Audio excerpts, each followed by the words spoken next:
Hi everyone, welcome to my brand new YouTube channel. Whoop, whoop, whoop, whoop.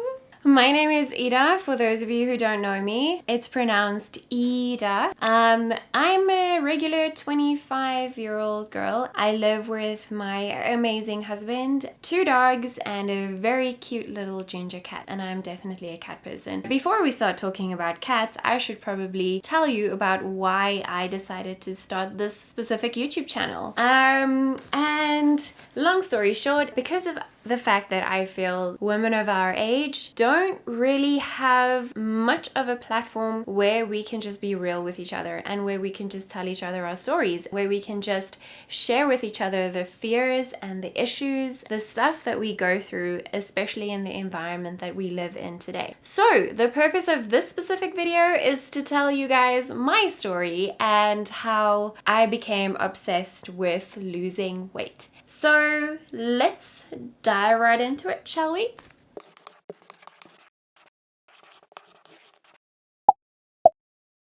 Cool, so how do I start? Well, unlike a lot of girls who have gone through this specific issue, I didn't have a very traumatic experience that led me to start struggling with my weight or to become obsessed with my weight. In school, I was never really worried about my weight. It never occurred to me that weight should be something that I should worry about. I was definitely on the thinner side, and I didn't really have to do anything to maintain my weight at the time. I wasn't a sporty person at all. If there's any of my old netball friends or netball teammates watching this video, I am so sorry. I tried netball for a year, maybe 2, and I absolutely sucked at it, so no. My family, on the other hand, they're all very sporty. My dad loves CrossFit. My mom loves cycling. She's also a Pilates instructor. My sister is absolutely amazing at netball. My brother is good at everything that he does. So I could eat whatever I wanted, whenever I wanted. I didn't pick up any weight and I didn't do any sport. My weight never really bothered me. Up until I started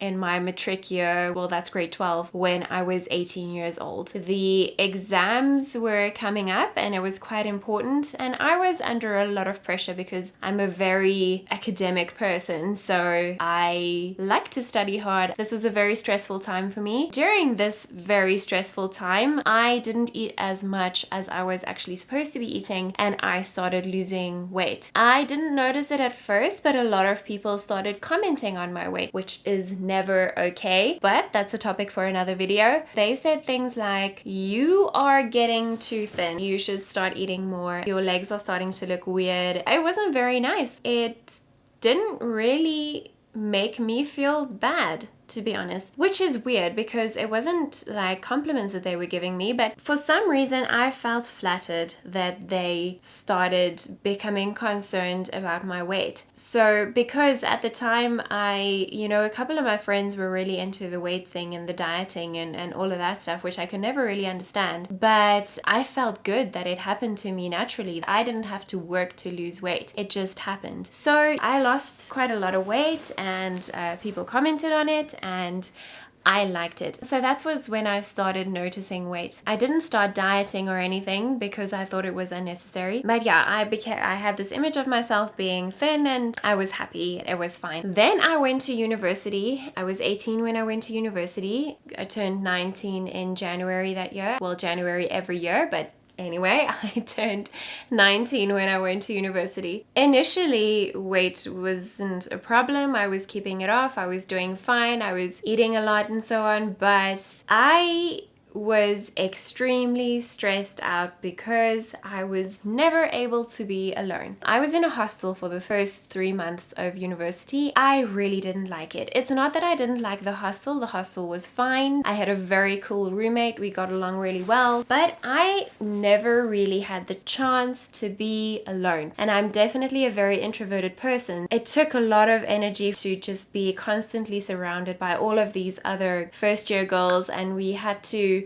be part of the ping pong team, and we had to do this and we had to do that, and we had to be everywhere, and it was this Yule thing, which is like a type of a fundraiser type of event that all first years were supposed to participate in, and I just didn't have alone time at all. And that stressed me out completely. I didn't have a little hole where I could crawl into, close the door, get some popcorn and watch a movie on my own. Mix that with definitely missing home, because I was at home for 18 years, and moving out of your home, well actually 19 years, having to fend for yourself and having to kind of just find your bearings, that was definitely, it took an emotional toll on me, and I started gaining weight from emotional eating. So emotional eating consisted of buying like relatively large packets of rusks and polishing it off in one night. And when I say night, I mean like staying up all night just eating rusks, just eating rusks and watching movies, drinking tea, eating more rusks and watching movies, drinking tea. And that was like my safe place. That was how I used food to numb my emotions, definitely. Then during the day, I would always go to the food court and I would buy these little packets of Soot cookies. It's like a very sweet biscuit. It's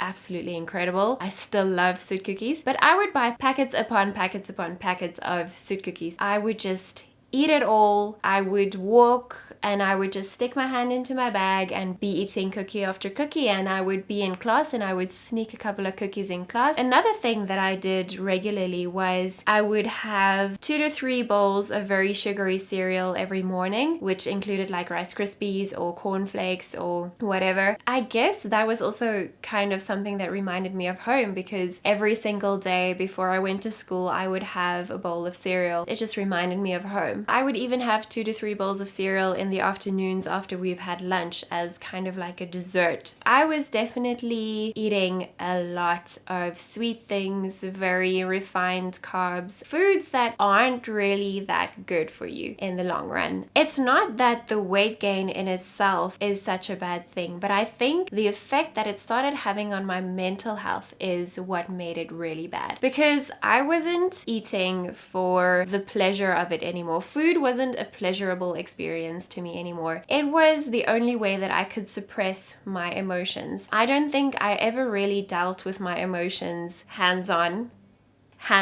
because I was never alone. I was constantly surrounded by people, even though I was feeling very lonely because I left my family, I left my friends. I was in this big place on my own trying to navigate my way. I was suppressing all my emotions with food. It wasn't pleasurable, it wasn't fun anymore. I didn't weigh myself, but I could feel myself getting bigger, and this bothered me a lot. I remember taking showers in the hostel and I was being really mean to myself, belittling myself. I could feel these waves of self-loathing coming over me, like, what is wrong with you? Why are you eating this way? Why can't you just stop eating all of this food? Stop eating it. You're getting fat. You're getting ugly. You're becoming someone who doesn't have any self-control. Thinking back about it now, you should imagine talking to your 4-year-old self like that, or talking to your daughter like that one day. You're gonna create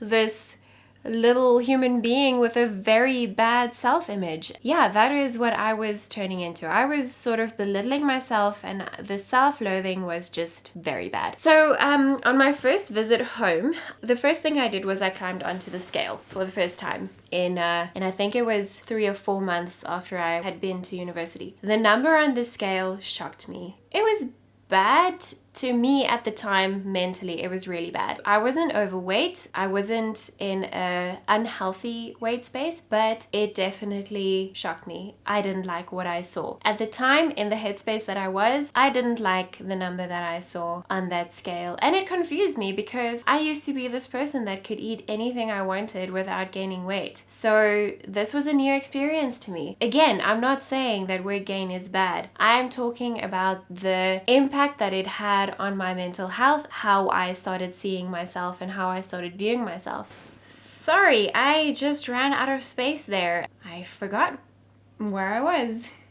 I think I was talking about the influence that weight had on me, and the influence that the weight gain had on me in a mental way, like how it was mentally really, really bad for me.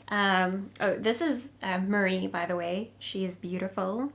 She's amazing. She's my little cuddle ball. Like every night she comes and she lies on my shoulder, in my neck, and she just cuddles with me. Anyway, something that I would really like to get into is, or that I would like to tell you guys about, is the comments that some people made about my weight really stuck to me, and it contributed to that self-loathing that I felt, because I remember going to this Kuierfees. It's like a festival in a nearby town. At this Kuierfees, there was a lady who saw me and she was like, wow, you got really big. And I was really shocked at this comment. I just thought, how do you say that to someone? And that's what's bothering me, because you're constantly in these two minds about, firstly, the people started commenting on me being too skinny, and they started telling me how weird I look, the size that I was, and I was just shocked because, you know, on the one side, people are commenting because I'm too skinny, and on the other side, people are commenting on my weight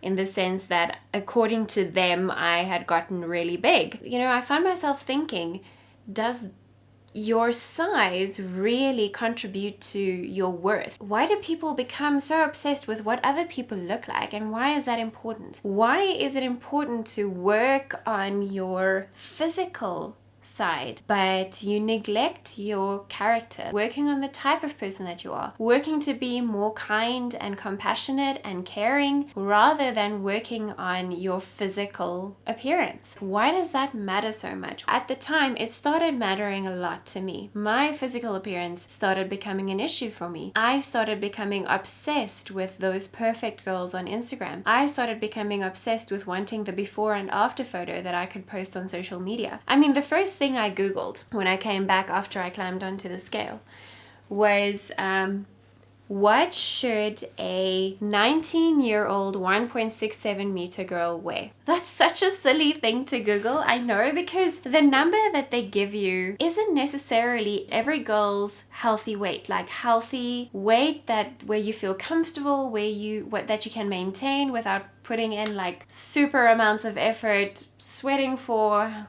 goodness knows how many hours in the gym, and eating like rice cakes and tomatoes every day. That is not healthy. The next thing I googled was how to lose weight fast, because who hasn't googled that before? And my phone just started flooding with all of these diets, all of these fad diets, like a 30-day challenge here, and let's cut out who knows what, like the low carb, high fat diet, the keto diet, the paleo diet. I was a very big Banting fan at the time, you know, cutting out all carbs and stuff like that. It wasn't a very good headspace to be in. I know there are a lot of you who's gone through the same thing, who's also perhaps Googled how to lose weight fast, or how much should I weigh at this age and at this height. I know that BMI isn't always an accurate representation of your health, your body mass index. This is all a very personal journey that I'm going through, and I want to share this journey with you guys, because I know that there's a lot of other girls in the same boat that I was in a couple of years ago, or actually not that long ago. It's only recently that I discovered intuitive eating and how I've really internalized it and made it my own. But up until recently, I was still crying in the car talking to my husband about all the pressure that girls seem to be under to be this